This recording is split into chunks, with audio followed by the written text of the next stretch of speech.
When I was younger, we used to bale hay.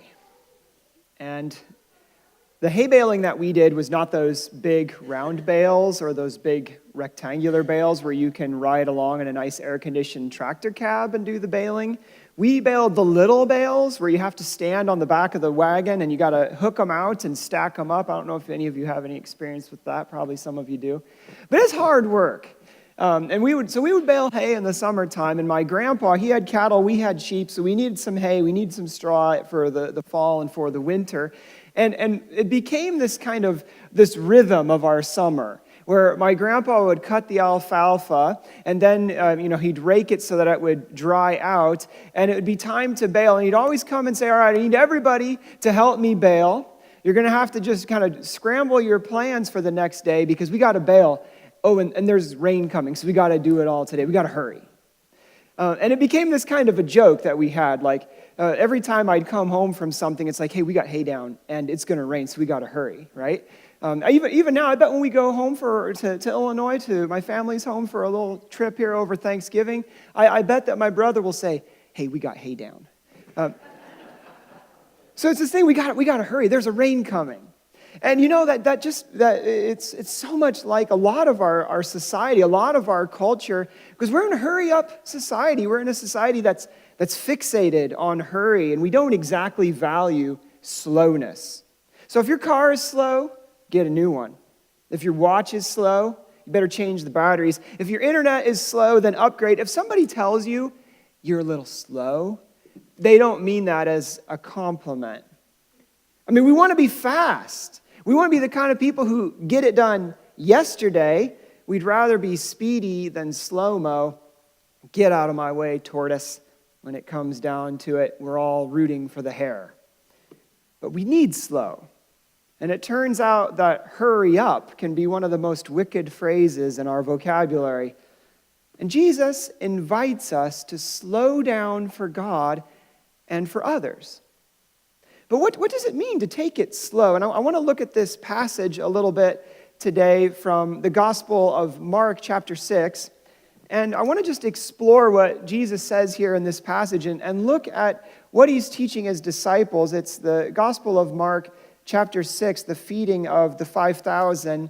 And there are 5 loaves and there are 2 fish, and it's this miracle of God's abundance, and he's able to feed the 5,000 men plus women and children. It's a story of how God's abundance transforms our scarcity. And I've often thought about this passage as a passage about having enough to eat. But there's also a time factor in this story, and I want to pay attention to that a little bit. So it's the Gospel of Mark chapter 6, and look at verses 30 and 31 with me. The apostles gathered around Jesus and reported to him all that they had done and taught. Right? And remember that just before this, if you look up a little bit ahead, roughly verse 6 and 7, Jesus has gathered his 12 disciples. He's sent them out, given them power to heal and proclaim the gospel and cast out demons. So he gave them a mission. And so they were busy. He gave them something to do to forward the kingdom, his project. And here they return after a number of things have happened, and they gather around Jesus, and they tell him this is what's happened. So it's a good moment, right? They're reporting back from the field. Verse 31, many people, do you see that? Many people were coming. That means that they have touched many lives on their mission. They're coming and going, and they, that is the disciples, did not even have a chance to eat. Many people were coming, they didn't have a chance even to eat. Have you ever been in that situation? Right? They're so busy that they didn't even have a chance to sit down and eat. And look at Jesus' response to them. This is very telling. He says, come with me by yourselves to a quiet place and get some rest. Now think about this. I mean, Jesus had sent them out. He had given them a mission. He had given them power and authority. They were up to the work of the kingdom, out on God's errand. I mean, what a high, right? To be doing the work of the kingdom and to be making great strides. I mean, many people were coming and going. This is a very successful mission that they're out on. And Jesus doesn't say, hey, go do more. You're doing great. Thumbs up. He says, let's take a time out. He says, come with me by yourselves to a quiet place and get some rest. He says, in effect, slow down with me. You're doing good. Let's now slow down. And I think it's a really beautiful and telling situation. Verse 32, so they went away by themselves in a boat to a solitary place. Now, here's Jesus. I mean, the people are busy, but he calls them back to slow down. I mean, it's this moment where you realize that the needs of the world are going to be infinite. The mission is infinite. It's never ending, but Jesus takes them away to a solitary place. Because even the very best things in life, if we don't take a breather, even the very best things in life will burn us out. We have to develop our capacity to slow down for God and for others. And I think that's what Jesus was inculcating in his disciples at that moment. But what exactly does it mean to go slow? I mean, because there's something more about than just our speed here, right? The tortoise is not more virtuous than the hare. Driving 25 on the interstate will not make us a saint. And in fact, if we drive 25 on the interstate, we may cause some very unsaintly things to come out of other people's mouths. But yeah. So why are we talking about slowing down? What do we mean when we say slow down? Because I think the problem comes in when we start to think that slowing down means slow moving. But I think in the best sense, slowing down really means taking time. It is the opposite of hurry. And I think about where our tendency to be in a hurry comes from, right? So think about this with me. A lot of times I think that we regard hurry as a kind of a virtue. And we think that if we don't have any time for anything, that's because we are so important, or at least that we're doing important work. And I want you to know that just as my brothers and sisters in Christ, this is a place where I stumble for sure. I mean, I like to keep moving. I like to keep active. I don't like wasting time, and I catch myself sometimes because I can get in a hurry. And so I just want to acknowledge that right now. I am a hypocrite of hurry. But at least I admit that I'm a hypocrite. But the reality is that this is not about moving slow. This is not about living life at a snail's pace. This is about taking time for God and for others. And what we have to consider is where our sense of hurry comes from, right? I think a lot of times we hurry because we're afraid. Fear is driving our hurry. We're afraid that we're going to waste our lives, or that others are going to think poorly of us, that we're some kind of lazy hammock loungers, or that if we don't get it done, the whole world is just going to fall apart. Our hurry comes from fear, which at its root is really a fear of scarcity. We're afraid there won't be enough. There's not enough time. And look how easy it would have been for Jesus to tell those disciples of his to keep up that good work, that time is short, to keep moving because they're on a roll. I mean, the kingdom of God is at hand. Look how easy it would have been for Jesus to say, keep at it, but instead he says, come away with me to a quiet place, slow down. God has enough time. Think about this. God made time. God invented time. God has all the time in the world. God is never in a hurry. And I think so many of our disappointments with God come from our hurry and God's refusal to hurry. But 2 Peter 3:9 tells us that God isn't slow like some of us think of slow. God's patient. One day for God is like 1,000 years. In the Apocrypha, in 2 Esdras 4:34, there's this great line where an angel is talking to the prophet Ezra, and the angel says, do not be in a greater hurry than the Most High. Well, how many of us are in a greater hurry than the Most High, in a greater hurry than God? And you see, the opposite of hurry is really not slowness. The opposite of being in a hurry is being present to God and others. It's taking time for God and taking time for others. It's being present with a deep generosity of our time. And that's what it means to slow down. It's not about how fast we walk or talk or drive. It's about being present to God and to others. And this is not the normal state of affair for most of us. Pastor John Ortberg writes, I'm impatient. I am almost literally killing time, and that is just another way of saying I am killing myself. And the reality is that if we're walking fast, or driving fast or sense that we're rushed, then we won't have time for God or for others. We won't be able to show generosity of spirit to someone when we're rushing by. You cannot pay attention to someone when they're just a blur.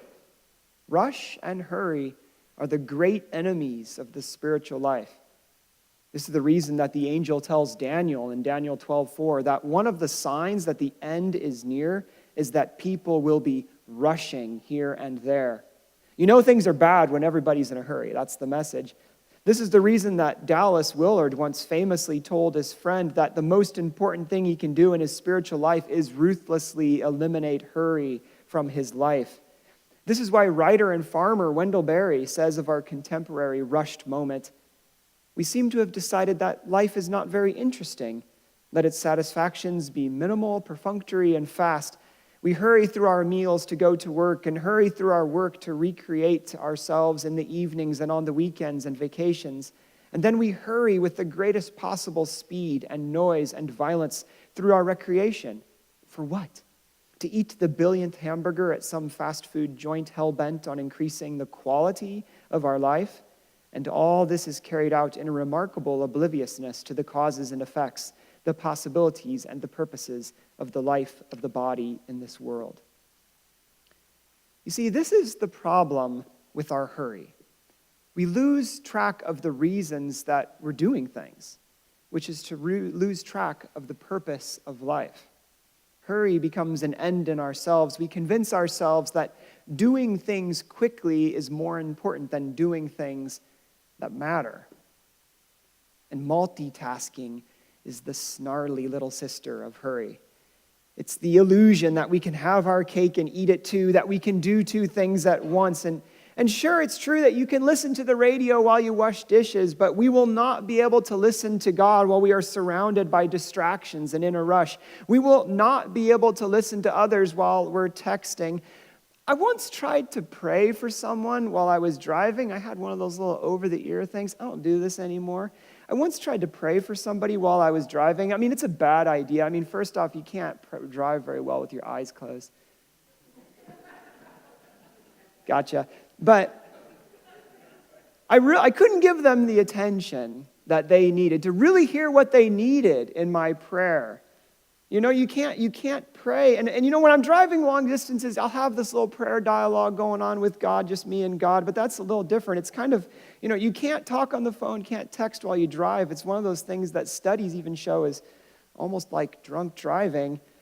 But you can't do things that matter multitasking or in a hurry. And so in this way, slowing down is really a form of learning to pay attention to God and to others.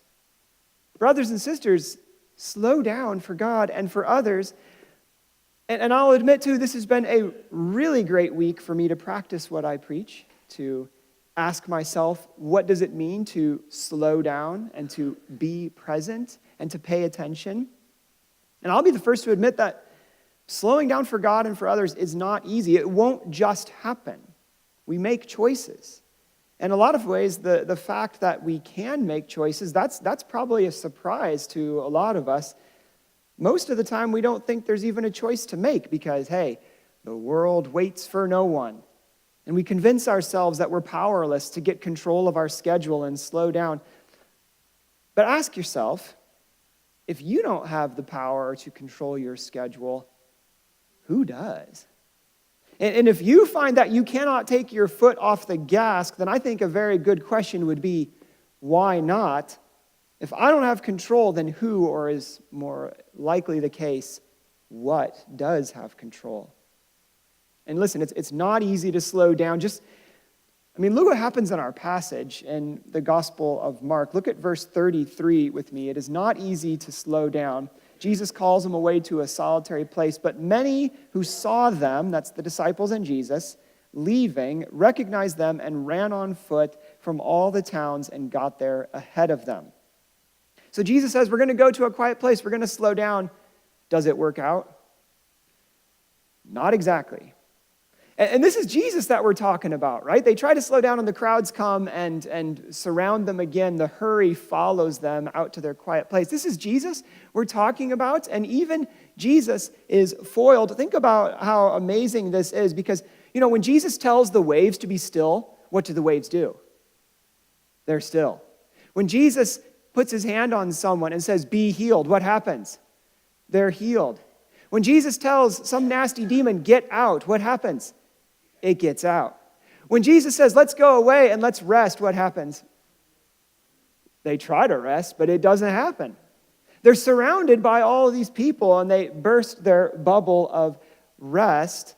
Watch Jesus' response, verse 34. When Jesus landed and saw a large crowd, he had, what's the word? He had compassion on them. Because they were like sheep without a shepherd, so he began teaching them many things. And I think his response is telling. Jesus has compassion. He allows them to interrupt his time, but he doesn't get angry. He has compassion. He sees them like a sheep without a shepherd. And think about this. Irritability is a symptom of hurry. Slowing down allows us to be compassionate. And really, the first step of compassion is listening. You cannot show compassion to someone if you're in a hurry. You cannot hear someone's story and learn where they're coming from or know what they've been through if you're in a hurry. And we see Jesus taking the time for people. He sees where they're at. We know he spent the time with them because look at verse 35. He takes enough time that by the end of this, it's late in the day. And his disciples start to get worried about where all these people are going to find some food. Okay, look what Jesus does. Verse 36. The disciples say, this is the proposal. The disciples say, send the people away so they can go to the surrounding countryside and villages and buy themselves something to eat. I mean, it's not a bad idea. It's pretty logical. But verse 37, Jesus has a different idea. You give them something to eat. And the disciples make clear in their response that this is impossible. There is not enough. I mean, it's this sense of scarcity. There's not enough that really drives us to cling, to feel like we can't slow down because there isn't enough. There aren't enough hours in the day. There's not enough bread for everyone. And disciples are right. I mean, there is not enough bread to go around. I mean, humanly, there isn't enough. But look at Jesus' response. I think it's very important. He says, how many loaves do you have? Go and see. And this go and see is such an important moment for the disciples. This is the moment when they realize that they're going to have to depend on God's provision for them because their own provision isn't enough. They don't have enough, but God does. Go and see. It's this moment. It's when they realize that their little bit is going to be enough for God. And brothers and sisters, let's be honest that we don't have enough time to slow down for God and others. I mean, just think about it. Life is short. We don't have enough time. The scriptures say, as for mortals, their days are like grass. They flourish like a flower of the field, for the wind passes over it and it is gone, and its place knows it no more. But the steadfast love of the Lord is from everlasting to everlasting on those who fear him, and his righteousness to children's children. The scriptures say that we are dust. The scriptures say that you sweep people away like dreams that disappear, or like grass that springs up in the morning. In the most basic sense, we do not have enough time for what matters most. And in fact, someone has said that anything that's worth doing takes more than a lifetime. There's not enough time if you look at it from a human point of view. From a human point of view, we're behind right when we wake up. But from God's point of view, this is the day that the Lord has made. Let us rejoice and be glad in it. God takes what little time we have and gives it back to us and makes it enough. But we have to give it away. Notice this. The disciples bring 5 loaves, 2 fish. We find that in verse 41. Jesus takes those loaves, takes that fish, takes what we have. He gives thanks for it, and then he gives it back to us in abundance. Verse 42, there's enough. In fact, there are 12 baskets full, and 12 is the number of God's people, which means that there was enough for all of God's people. Jesus invites us to slow down for God and for others. And with God, what this looks like is taking time for prayer. It's taking time to be alone with God. It's getting away. It's cultivating a life that is infused with the rhythms of being present to Him. With people, what this means is taking time for others. It's practicing the art of listening. It means cultivating an attitude of relational generosity. Authors Christian Smith and Hilary Davidson write in their book, The Paradox of Generosity, Giving We Receive, Grasping We Lose, that people who practice a high degree of relational generosity also tend to be those who consider themselves most happy. So they describe relational generosity, relationally generous people, as those who pay attention to others' problems, who desire that others around them are happy and thriving, who go out of their way to encourage those who are experiencing hardships. People who do these things are the happiest, and these are things that can only happen with slowing. And slowing is a learned ability. Slowing is like learning to run. I mean, we have to learn to unrun. We have to go out for an unrun. Here's the thing. Living a rushed and hurried life is not going to be the same thing as living the good and abundant life, no matter what you're rushing and hurrying for. The rushed and hurried life is going to be the kind of life where after we've finished the race, after we've looked back, we're going to say, I missed it. Jesus demonstrated a life that was good and abundant and noticeably unhurried. When the disciples were busy, he invited them away to a quiet place to rest. When children wanted to get close to him, he had time for them. When he was on his way to Jairus' house to heal Jairus' sick daughter, a woman touched the fringe of his cloak, and he paused and spent time with her. When the disciples were out on the water in a boat and a storm came up, Jesus slept the unhurried sleep of the just, even while the boat was being tossed by the wind and the waves. And when they finally woke him up, he's not frantic. He just says, peace, be still. And the storm dies away. People who have learned to slow down for God look like that. They look like Jesus. They say, peace, be still to the anxieties of their heart. They say, peace, be still to the old hurts and unforgivenesses. They say, peace, be still to the fear that there's not enough time to really live. And they remember that in God there is not only time, but in fact, eternity. People who have learned to slow down for others are the kind of people we're all attracted to. Some of them have the compassionate slowness as a gift. Some of them have to work at it a little bit more. But they're the kind of people who make us feel like we're the only person in the world that matters when they talk to us. They practice the art of being where they're at and talking to who they're talking to. They don't try to talk to someone while they're sending a text to someone else. They pay attention. They listen. We've met people like that. When my wife and I were first starting to become Mennonites, we connected to the Mennonite congregation of Boston, and there was a man there named Joe. And we'd show up at church, and we'd talk to Joe and hobnob with everybody there and say, hi, Joe, how's it going? It's going good. How are you, Brad? How are you, Lisi? And he'd ask us questions about our lives. We'd just have small talk. Well, after we had been there for a while, we realized that Joe was not just Joe, but he was actually Dr. Joe Martin, the dean of the Harvard Medical School. And, you know, his job, his mission is to be training these brilliant doctors who are going to be traveling to the deepest, darkest corners of the world, who are going to be coming up with cures for cancer and whatever else. And he had time in the middle of all that to worship. He had time in the middle of all that to learn our names and talk to us and learn our stories. I think we're all attracted to people like that who have learned the ability of slowing. Brothers and sisters, may God grant us this gift of holy slowness. May He do it soon. We don't have all day. And there's hay down, and it's going to rain. Amen.